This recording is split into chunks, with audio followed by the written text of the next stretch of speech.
vest, the liner removed to make room. It all suited the day perfectly. As they neared town, a light snow began to fall, and for the first time since waking, Jalil thought of something other than his fate. He'd not seen snow since he was very young, and he marveled at the flurries of white whisking past his window.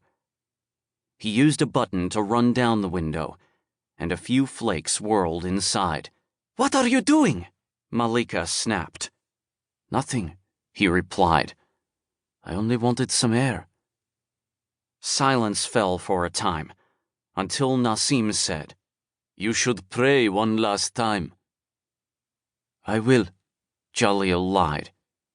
He had been praying constantly for the last 2 days, or so it seemed. They told him it would be easier that way, help him follow the path of Allah and see the light of glory. They were wrong. "There," said Nasim.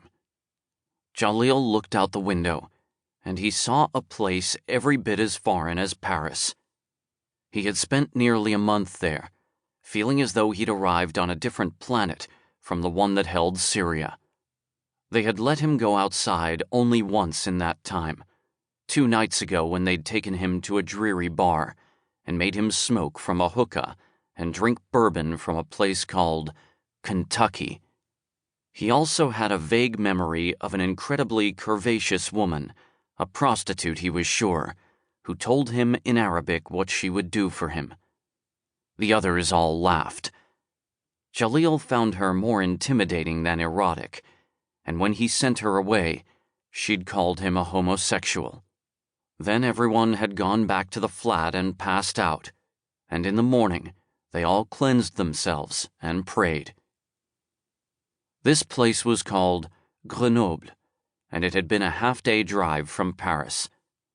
When they told Jalil this would be his target, he researched it on Malika's phone while she slept. It was a mid-sized town, 150,000 people nestled in the foothills of the French Alps. Roughly the same number of inhabitants as Aleppo today, a city whose pre-war population of 2 million had been on par with Paris itself. So much suffering. The others at the safe house argued constantly about who was to blame for Syria's misery. France, Assad, the United States, Iran. All they could agree on was that someone had to be held accountable. "What does any of that matter now?" Jalil noticed one hand trembling ever so slightly. He gripped the door handle as hard as he could. The car began to slow as they reached the center of town. The city seemed alive. He saw red tram cars gliding over spotless streets, glittering decorations strung across storefronts. There were people all around. No, not people, he corrected.